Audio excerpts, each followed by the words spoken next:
기도하겠습니다. 주님, 우리의 인생 가운데 참된 도움이 주님으로부터 말미암으며 우리가 오늘을 살아가게 하는 힘도 오직 주께로부터 옴을 저희가 기억하기 원합니다. 하나님, 저희 스스로의 힘으로는 무엇이든지 한계가 있고, 그리고 올바르게 주님께 영광을 돌리는 방향으로 결정하고 해나가기가 참 어렵고, 지혜가 부족하고 능력이 붙일 때가 참 많습니다. 하나님, 그렇지만 우리 주님께서는 무한하신 분이시며 영원하신 분이시고, 그리고 전능하시고 전지하신 분이시며 무엇보다도 선하시고 우리를 사랑해 주시는 분이셔서 당신의 그 놀라운 능력을 우리를 위해 사용하기를 아끼지 않으시는 분이심을 기억합니다.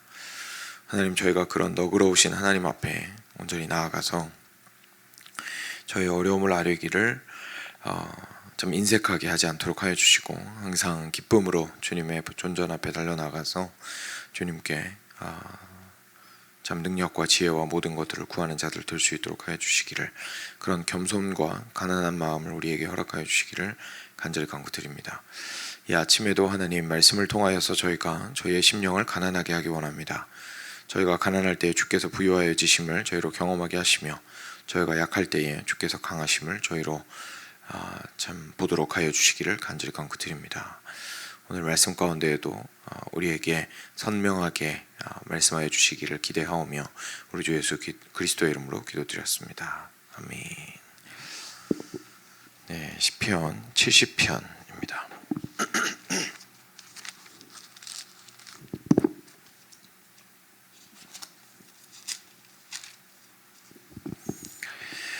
네, 시편 70편 1절부터 5절까지 말씀입니다.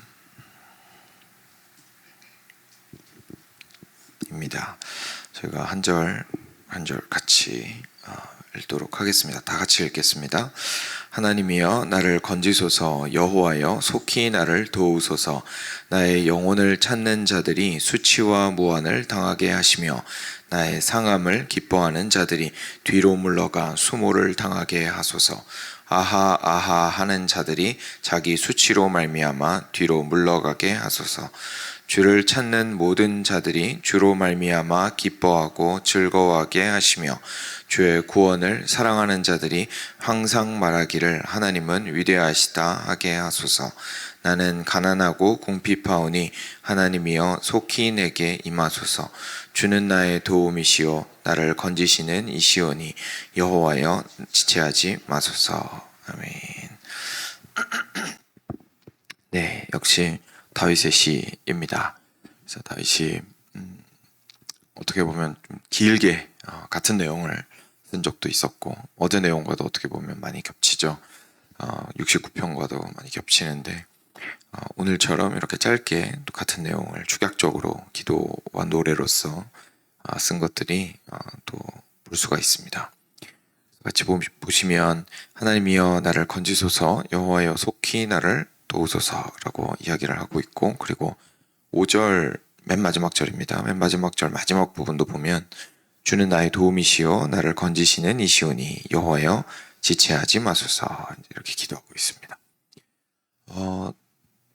다윗이 항상 시간이 있어서 시를 쓰고, 그리고 기도를 길게 하고 그럴 수는 없었을 겁니다. 그렇죠? 근데 하나님의 빠른 도움, 하나님께서 즉각적으로 좀 도와주시기를 원하는 급박한 상황, 그 마음이 정말 어렵고, 그리고 상황이 자신의 힘으로는 도저히 넘을 수 없는 상황이 닥쳤는데, 급하게 하나님의 도우심이 필요한 그 순간에 다윗이 하나님, 지체하지 마시고 속히 와서 도와주십시오 라고 기도하는 것을 저희가 볼 수가 있습니다. 저희가 오늘 말씀 중간 부분도 좀 같이 보겠지만, 이것에 대해서 먼저 저희 자신을 좀 돌이켜보면 좋을 것 같습니다. 저희가 삶 가운데에서 살아가면서 여러 가지 일들을 당연히 만나게 되는데, 저희가 그때마다 하나님 앞에 빠르게 주님의 도움을 구하는 기도들을 할 수 있습니다. 혹시나 저희가 그 사실을 모르고 있었다면, 그러니까 만약에 기도를 이렇게 뭔가 자리를 잡고 조용한 가운데 음악도 틀고 그런 거 하지 않더라도 일단 내가 정신을 집중할 수 있는 상황 속에서 하는 기도만이 의미가 있다고 생각을 했거나 내가 정성을 다해서 하나님께 드리는 기도만을 의미 있다고 생각을 했다면 오늘 말씀을 통해서 저희가 깨닫게 되는 것은 저희가 전심으로 저희의 어려운 상황을 전능하신 하나님께 빠르게 달려가서 그때 기도하고 하나님의 빠른 도우심을 구하는 기도를 할 수 있다는 사실을 저희가 알 필요가 있는 것 같습니다. 그리고 또는 알고는 있었어도 실제로 그것을 잘 하지 못하는 경우도 있을 수가 있겠죠. 그래서 머리로는 그치, 우리 하나님이 기도를 들으시는 분이시고 그리고 우리에게 항상 기도하라고 말씀하셨으니까 어려울 때에 기도해야지라는 생각이 있을 수 있습니다. 그런데 실제로 급박한 상황이 닥치면 그것이 이제 기도로 튀어나오기보다는 어려운 상황이 되면 욕이 먼저 나오거나, 그죠? 아니면 원망의 말들이 먼저 나오거나, 아니면 후회의 말들이 먼저 나오거나, 또는 거봐, 내 그럴 줄 알았어 라고 이야기하면서 체념 섞인 말들을 하게 되거나, 또는 자기 자신을 자책하는 말을 하거나, 또는 절망적인 말들을 하거나, 이거 뭐 이렇게 해가지고 좀 좋아져 봤자 결국은 뭐 나중에 두고 봐, 뭐 분명히 뭐 제대로 안 될 거야 라는 식으로 절망의 말들을 하거나 하는 식으로 저희들이 말들을 뱉을 수가 있습니다. 그렇죠? 그것들이 지금 말이 뭔가 굉장한 힘이 있다기보다 저희 보통 이제 말이 힘이 있다라고 이야기하는데 그 말의 뜻이 말로 뱉으면 뭔가 말에 힘이 있다기보다 실제로 그 말이 보여주는 것이 우리의 마음의 진심이기 때문이겠죠. 그래서 정말로 마음 밑바닥에 깔려있는 것들이 가장 급박한 순간에 튀어나오게 됩니다. 결국은 그 말들이 표현해 주는 것이 자기가 어쩔 수 없는 상황에 대해서 불만은 있으나 도움을 요청할 수도 없고 그리고 스스로의 힘으로 해결할 수도 없는 상황에서 터져나오는 다양한 부정적인 말들인 것 같습니다. 그런데 오늘 다윗과 같이 그 순간에 우리가 해야 되는 건 결국 하나님을 찾아야 되는 것이다 라는 것임을 저희가 알게 되죠. 근데 그게 참 저희한테 여러 가지로 의미가 있죠. 그냥 단순하게 우린 그리스도인이니까 그때 불평하면 안 되고 우리 하나님을 찾아야 되지 않겠습니까? 라는 수준의 이야기가 아니죠. 왜냐하면 앞서 말씀드린 것처럼 저희가 그 급박한 상황에서 불평이 나오고 불만이 나오고 욕이 나오고 이런 것은 실제로 저희의 무능함의 표현입니다. 그죠? 저희가 어떻게 할 수가 없으니까 그런 거 아닙니까? 저희가 만약에 너끈히 감당이 가능한 것이라면 갑작스럽게 뭔가 상황이 생겼어도 그것이 저희 능력 안에서 해결이 가능한 문제라면 저희가 그렇게 욕하지 않을 겁니다. 예를 들어서 저희가 막 슈퍼맨처럼 힘이 세서 갑자기 교통사고를 당했어요. 근데 교통사고를 당하는데 그 상황에서 여유 있는 사람이 어디 있겠습니까? 근데 내가 슈퍼맨이에요. 그러면은 그 상황에서 여유롭겠죠. 뭐 부서져도 별로 신경도 안 쓰고 몸도 다칠 일이 없으니까 차가 막 달려들어도 신경도 안 쓰게 될 겁니다. 결국 우리의 그 불평과 불만의 표현들은 우리의 무능함과 어떻게 할 수 없음에 대한 표현들이죠.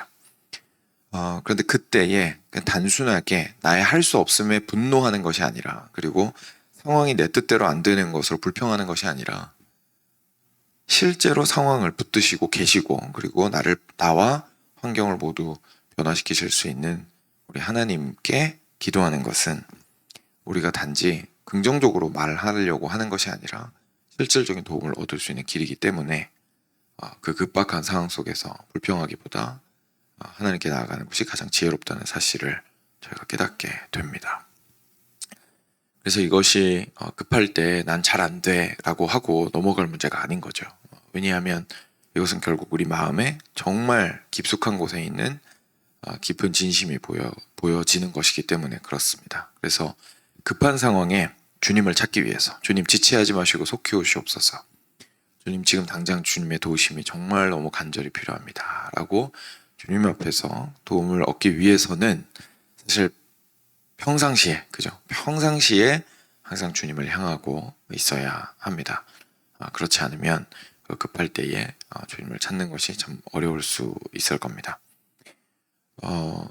제가 어릴 때에 그런 경험이 하나 있었습니다.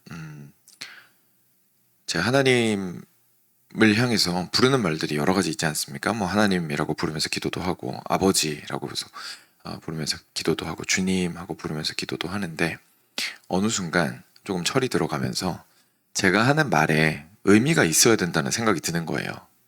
아무 생각 없이 하나님한테 주님이라고 하거나 무슨 뜻인지도 모르고 아버지라고 하고 이러면 이거 아무런 의미가 없지 않습니까? 근데 어느 날 든 생각이, 저희가 혹시 모르겠습니다. 여러분 중에 그러신 분도 있으신지 모르겠는데 제 주변에 참 많았는데 뭐 에그머니나 뭐 이런 거라든지 아니면 이럴 때 그 상황이 갑작스러운 좀 놀라는 상황이 발생할 때 주여 이렇게 이제 말을 하는 분들이 제 주변에 많았거든요. 그래서 뭐 냉장고 열었는데 갑자기 뭐가 툭 하고 떨어졌어요. 또 주여 이렇게 이제 하는 거죠.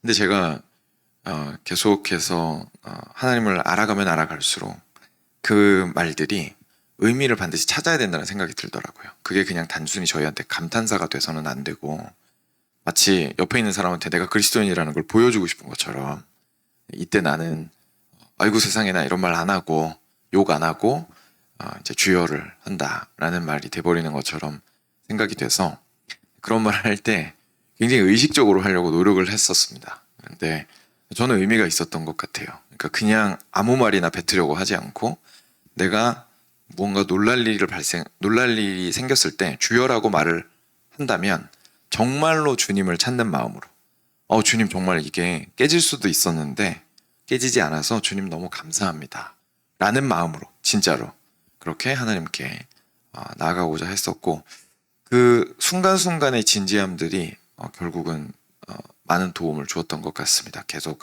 상황 속에서 하나님을 바라게 했던 것 같습니다. 그래서 저희가 작은 것이지만 사실 저희 마음의 깊숙한 곳에 저희도 모르게 그냥 습관적으로 하는 것들을 조금씩 바꿔 나감으로써 정말 진심으로 하나님을 바라게 될 수 있는 것 같아요. 그래서 그런 부분에 있어서 저희 삶 속에서도 때에 따라서 주님을 찾는 일들이 많이 있었으면 좋겠습니다. 그리고 나서 중간에 있는 부분들도 같이 보겠습니다. 보시면 2절에 나의 영혼을 찾는 자들이 수치와 무한을 당하게 하시며 나의 상함을 기뻐하는 자들이 뒤로 물러가 수모를 당하게 하소서. 아하 하는 자들이 자기 수치로 말미암아 뒤로 물러가게 하소서. 이렇게 이야기를 하는데요. 결국은 나의 영혼을 찾는 자들. 구약에서 이제 영혼이라는 표현을 보시면 너무 그렇게 우리가 영과 육을 구분할 때 그 영혼이라고 생각하실 필요 없습니다. 왜냐하면 히브리어에서 영혼은 그냥 인격 전체를 의미합니다. 그래서 저희 한 사람 전체를 의미한다고 그냥 생각을 하시면 되겠고요. 그래서 나의 영혼을, 그래 나의 목숨을 찾는 자들이죠. 나의 목숨을 찾는 자들이, 죽이려고 달려드는 자들이 수치와 무한을 당하게 하시고 내가 다쳤으면 좋겠다고, 내가 다치면 기뻐하는 사람들이 뒤로 물러가서 수모를 당하게 해주십시오 라고 기도하고 있습니다. 근데 4절을 보시면요, 이게 같이 그 짝을 이루는 표현들이 등장을 합니다. 주를 찾는 모든 자들이 주로 말미암아 기뻐하고 즐거워하게 하시며 주의 구원을 사랑하는 자들이 항상 말하기를 하나님은 위대하시다 하게 하소서. 그래서 잘 보시면 찾는 거랑 사랑하는 게 다릅니다. 그죠? 처음에 그 다윗을 지금 괴롭히는 사람들이 찾는 것은 무엇입니까? 나의 영혼입니다. 다윗의 영혼을 찾고 있어요, 이 사람들이. 그죠? 근데 반대로 다윗이 이야기하는 4절에서 이야기하는 이들은 무엇을 찾습니까? 주를 찾고 있습니다. 주를 찾는 이들. 그래서 찾는 게 달랐더니 결과가 달랐습니다. 다른 사람의 영혼을 죽이려고 달려드는 사람들은 무엇을 당하게 해달라고 기도하죠? 수치와 무한을 당하게 해주십시오. 기도하고 4절에서는 주를 찾는 모든 자들은 어떻게 됩니까? 주로 말미암아 기뻐하고 즐거워하게 해주십시오. 그리고 한 가지 더 있죠. 무엇으로 기뻐합니까? 자, 2절에 있는 사람들은 다른 사람의 상함으로, 다윗의 상함으로 기뻐하는 자들이 그 4절을 보시면 여기서 사랑하는 사람들은 무엇을 사랑합니까? 주의 구원을 사랑하는 사람들이. 근데 결과가 또 다르죠. 다윗의 상함을 기뻐하는 자들의 결과는 뒤로 물러가 수모를 당하게 하옵소서. 4절에 보시면 주의 구원을 사랑하는 자들의 결말은 항상 말하기를 하나님은 위대하시다 하게 하옵소서. 이렇게 이야기합니다. 그래서 저희가 인생 가운데서 무엇을 찾느냐 그리고 무엇을 사랑하느냐가 저희의 인생 결과를 가져옵니다. 저희가 그냥 무조건 하나님 나타나 주십시오 라고 간절히 붙들고 목청 놓아 기도하면 모든 것들이 잘 되는 것이 아니라 실제로 저희가 해야 하는 것은 무엇을 찾을 것인가, 내가 과연 이 땅에서의 인생에서의 행복을 찾는 데서 그칠 것인가, 그리고 심지어는 오늘 이 나쁜 사람들처럼 다른 사람이 고생을 하더라도 심지어 죽더라도 나만 잘 되면 된다고 생각하고 그 사람 밀어붙이는 인생을 살 것인가, 아니면 정말 내가 가장 낮은 자리에 있을 때에 주님을 구하는 인생을 살 것인가에 따라서 그 이후가 사실은 완전히 다르게 결정이 되는 것을 저희가 보게 됩니다. 수치와 무한이 아니라 저희가 주님으로 말미암아 기쁨과 즐거움이 넘치고, 그리고 뒤로 물러가 수모를 당하는 것이 아니라 항상 위대하신 하나님을 경험하게 되는 그런 우리 인생이 되어야겠습니다. 그래서 5절 마지막에 나는 가난하고 궁핍하오니 하나님이여 속히 내게 임하소서. 주는 나의 도움이시오 나를 건지시는 이시오니 여호와여 지체하지 마소서. 이렇게 이야기를 합니다. 그래서 사랑하는 여러분, 저희가 삶 가운데에서 가장 급하고 급박하고 짧은 순간이든지 정말 우리를 정말 우울증이나 막 공황장애까지도 밀어붙이려고 하는 엄청난 사이즈의 어려움이든지 어떠한 것이든지 상관없이 저희들이 그 앞에서 항상 스스로 낮아지기를 두려워하지 않았으면 좋겠습니다. 왜냐하면 우리 스스로가 가난하고 궁핍하고 도움이 필요하고 주님의 위로와 격려와 도우심이 필요하다는 사실을 인정할 때에서 비로소 우리는 위대하신 하나님을 만날 수 있기 때문에 그렇습니다. 그래서 정말 분개할 수밖에 없고, 누군가의 잘못 때문에 내가 이렇게 억울하게 고통을 당하고 있는 상황이 분명하다면 그 또한 하나님께 맡겨드리고, 그 또한 하나님께 맡겨드리고, 그를 심판하실 분은 하나님이시니까 하나님께 맡겨드리고, 그리고 내가 현재 처하고 있는 어려움과 곤경 또한 주님 안에서 해결되기를 저희가 기도로서 간절히 구하기를 원합니다. 이 시간 함께 들으신 말씀 기억하시면서 하나님께 나아가도록 하겠습니다. 같이 기도하겠습니다.